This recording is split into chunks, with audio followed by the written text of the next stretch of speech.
बिस्मिल्लाहिर्रहमानिर्रहीम। टाइटैनिक जहाज टाइटन आबदोस का डूबना और कुरान पाक की आयत का इशारा। शहजादा दाऊद और सूरत नूर। हसीन दाऊद इस अलमनाक हादसे के बाद जिंदगी के मुश्किल तरीन दौर से गुजर रहे हैं। शहजादा दाऊद, मकसूद कादिर शाह और दुनिया भर के बहरी माहिरीन ये तीनों मुख्तलिफ अकाइया हैं। ये तीनों एक दूसरे को नहीं जानता, लेकिन सूरत नूर की 40वीं आयत ने इन सब को एक दूसरे से बांध दिया।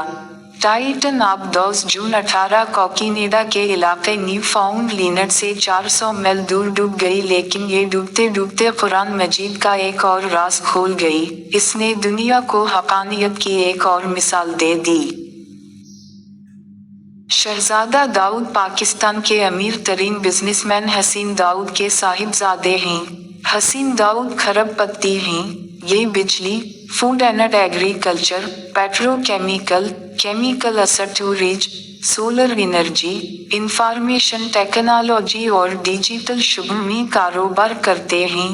दाऊद खानदान 100 साल से कारोबार कर रहा है। ये एंग्रो कारपोरेशन और दाऊद हरकुलिस के मालिक हैं। शहजादा दाऊद इनके बड़े साहिबजादे हैं। हसीन दाऊद के 4 बच्चे हैं।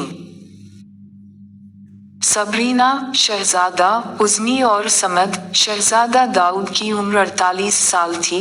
इनकी बेगम क्रिस्टियन बरतानवी हैं और इनके 2 बच्चे हैं, बेटा सुलेमान और बेटी अलीना।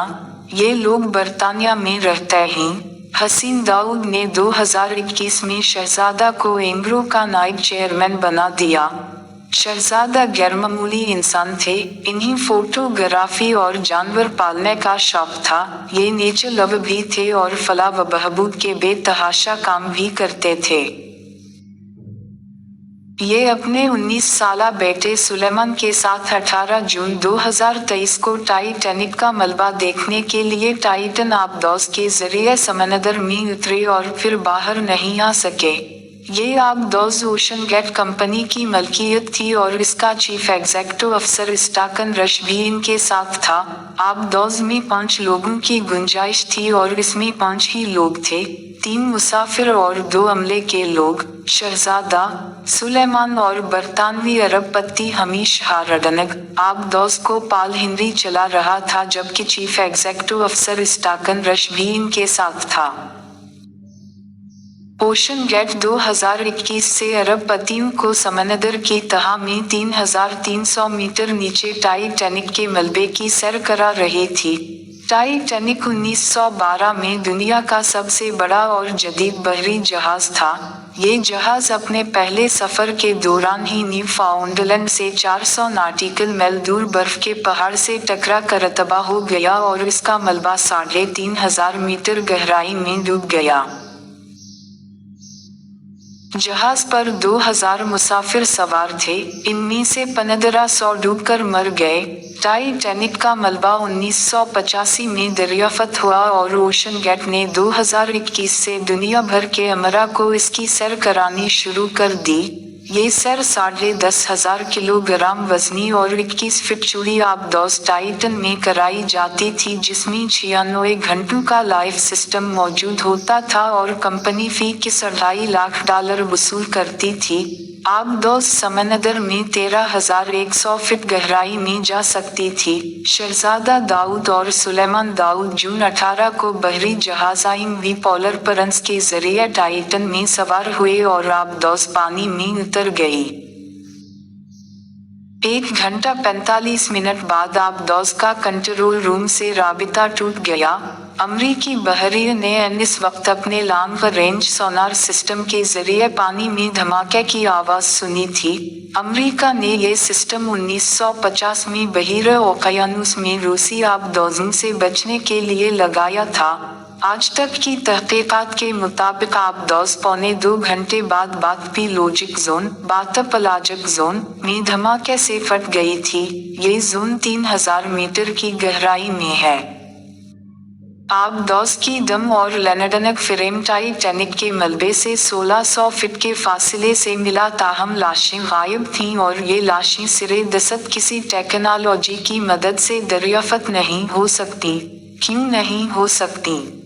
ہمیں اس کے لیے مقصود قادر شاہ کی کہانی سننا ہوگی۔ مقصود قادر شاہ پنجاب سول سروس کے ملازم تھے۔ ان کی بیگم گائنا کالو جسٹ ہیں۔ بیگم صاحبہ ملازمت کے سلسلے میں بحرین گئیں اور یہ بہت جلد شاہی خاندان کی ڈاکٹر بن گئیں۔ 2012 میں مقصود قادر کی ٹرانسفر بحرین ایمبیسی میں ہو گئی۔ یہ وہاں کام کرتے رہے اور پھر انہوں نے ریٹائرمنٹ لے کر بحرین میں کاروبار شروع کر دیا۔ بیگم صاحبہ رائل ڈاکٹر ہیں اور مقصود قادر بزنس مین۔ اب ان کا شہزادہ داؤد کے ساتھ کیا تعلق ہے؟ ہمیں یہ جاننے کے لیے بحری ماہرین کی طرف جانا ہوگا۔ ٹائٹن میں بلینئر سوار تھے، چنانچہ پوری دنیا کے میڈیا نے یہ خبر اٹھا لی۔ دنیا جہاں کے بحری ماہرین بھی سامنے آئے اور دنیا کو پہلی مرتبہ پتہ چلا سمندر میں تہہ در تہہ بحریں ویوز ہوتی ہیں۔ ایک بحر کے بعد دوسری بحر اور دوسری کے بعد تیسری بحر آتی ہے اور یہ بحریں سمندر میں سناٹا اور اندھیرا کرتی چلی جاتی ہیں۔ بحروں کا باقاعدہ وزن بھی ہوتا ہے۔ سمندر کے بالائی پانی کا وزن 6.6 کلو گرام فی مربع انچ ہوتا ہے۔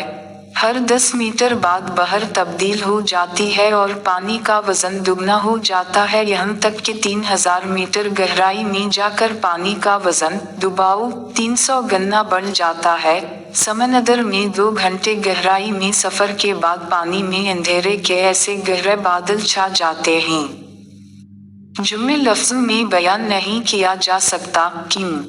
کیونکہ یہ اندھیرا دنیا کے کسی بھی مقام پر انسان کے تجربے میں نہیں آتا۔ بحری ماہرین اس اندھیرے کو پچ ڈارکنس کہتے ہیں۔ یہ اندھیرا اتنا گہرا ہوتا ہے کہ انسان دوسرے ہاتھ کو ٹٹول نہیں سکتا۔ اس گہرائی میں دباؤ اور اندھیرے کے بعد سردی اور کمیونیکیشن کا عذاب بھی نازل ہو جاتا ہے۔ پچ ڈارکنس کی سردی ناقابل برداشت ہوتی ہے، وہاں پہنچ کر دنیا کے تمام جی پی ایس سسٹم بھی جواب دے جاتے ہیں۔ کیوں؟ وجہ آج تک معلوم نہیں ہو سکی۔ سائنس دان اس مقام کو مڈ نائٹ زون کہتے ہیں اور ٹائٹن آبدوز اس مقام پر حادثے یا دھماکے کا شکار بنی، لہذا وہاں سے لاشوں کی تلاش ممکن نہیں۔ اب سوال یہ ہے، ان معلومات کا مقصود قادر اور ٹائٹن آبدوز سانحہ کے ساتھ کیا تعلق ہے؟ ہمیں یہ جاننے کے لیے سورۃ نور کی آیت 40 پڑھنا پڑے گی۔ اللہ تعالیٰ نے اس آیت میں میڈنائٹ زون اور پچ ڈارکنس کے بارے میں بتایا ہے۔ آج کے لیے اہم ترین آیت بھی ملاحظہ کیجیے۔ یا جیسے ایک گہرے سمندر میں اندھیرا ہو، موجوں کے اوپر موجیں اٹھ رہی ہوں، اوپر سے گہرے سیاہ بادل چھائے ہوئے ہوں، اوپر تلے بہت سے اندھیرے ہوں اور اگر کوئی اپنا ہاتھ نکالے تو وہ اس کو بھی نہ دیکھ پائے۔ اس کا انگریزی ترجمہ ہے The darkness in a deep sea, covered by waves upon waves, topped by dark clouds. Darkness upon darkness. If one stretches out their hand, they can hardly see it. آپ یہ آیت دوبارہ پڑھیں اور اس کے بعد ٹائٹن آبدوز کے سانحے پر ماہرین کی رائے بھی دوبارہ سنیں اور پھر اپنے آپ سے سوال کریں۔ آج سے 1400 سال پہلے جب انسان سمندر میں 3 میٹر سے زیادہ گہرائی میں نہیں گیا تھا، اس وقت قرآن مجید میں کس نے ڈکلیئر کیا سمندر میں موجوں کے اوپر موجیں ہوتی ہیں اور یہ گہرے بادلوں کی طرح ہر چیز کو ڈھانپ لیتی ہیں اور یہ ایک ایسا اندھیرا تخلیق کر دیتی ہیں جس میں ایک ہاتھ دوسرے کو شناخت نہیں کر سکتا؟ یہ حقیقت 1400 سال پہلے کس طرح معلوم ہو گئی؟ دنیا 1985 میں ٹائٹینک کا ملبہ تلاش کر پائی، جبکہ اللہ تعالیٰ نے 628 ہجری میں بتا دیا ہم سمندر میں موج کے اوپر موج چلاتے ہیں۔ یہ موجیں گہرے بادل جیسی ہوتی ہیں اور یہ ایک ایسی پچ ڈارکنس تخلیق کرتی ہیں جس میں بینائی جواب دے جاتی ہے اور ٹائٹن اس پچ ڈارکنیس میں گم ہوئی یا تباہ ہو گئی۔ کیا یہ محض اتفاق تھا؟ मुझे ये आयत मकसूद कादिर ने बहरीन से भिजवाई थी। मैंने इसका बार बार मुतालिया किया और मेरी आँखें आंसुओं से लबरेज हो गईं और मैंने अल्लाह का शुक्र अदा किया, इसने मुझे अपने इस दीन में पैदा किया जिसने दुनिया को 1400 साल पहले पिच डार्कनेस, मौज के ऊपर मौज और फिर अंधेरे के बादलों के बारे में इत्तला दे दी थी और साथ ये भी फरमा दिया था, अल्लाह जिसको रोशनी ना दे इसे कभी रोशनी नसीब नहीं होती। और मुझे साथ ही ये भी महसूस हुआ अल्लाह ताला ने शायद दुनिया को अपनी आयत की तरफ मुतवज्जे करने के लिए टाइटैनिक और टाइटन को डुबोया ताकि लोगों तक इसका पैगाम पहुंच सके।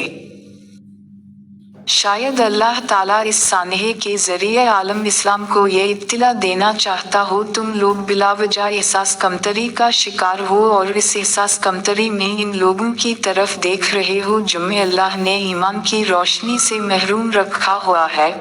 तुम इन लोगों की तरफ ना देखो और सिर्फ अपने रब की तरफ मुतवज्जे हो जाओ, तुम्हारे हालात सिर्फ वही बदलेगा। हसीन दाऊद इस अलमनाक हादसे के बाद जिंदगी के मुश्किल तरीन दूर से गुजर रहे हैं। अल्लाह पाक इन्हें सब्र व हिम्मत अता करे, ताहम इन्हें चाहिए कि वो अपने बच्चों की याद में पाकिस्तान में कोई ऐसा कुरान सेंटर बनाएं जिसमें मॉडर्न लाइफ और कुरान मजीद पर रिसर्च के जरिए साबित किया जा सके हमारा दीन सच्चा और दुनिया का जदीद तरीन साइंटिफिक मुजिज़ा है। शायद इस तकरीब में तमीर का कोई राज छुपा हुआ हो। शायद अल्लाह ताला हसीन दाऊद फैमिली से कोई बड़ा काम लेना चाहता हो।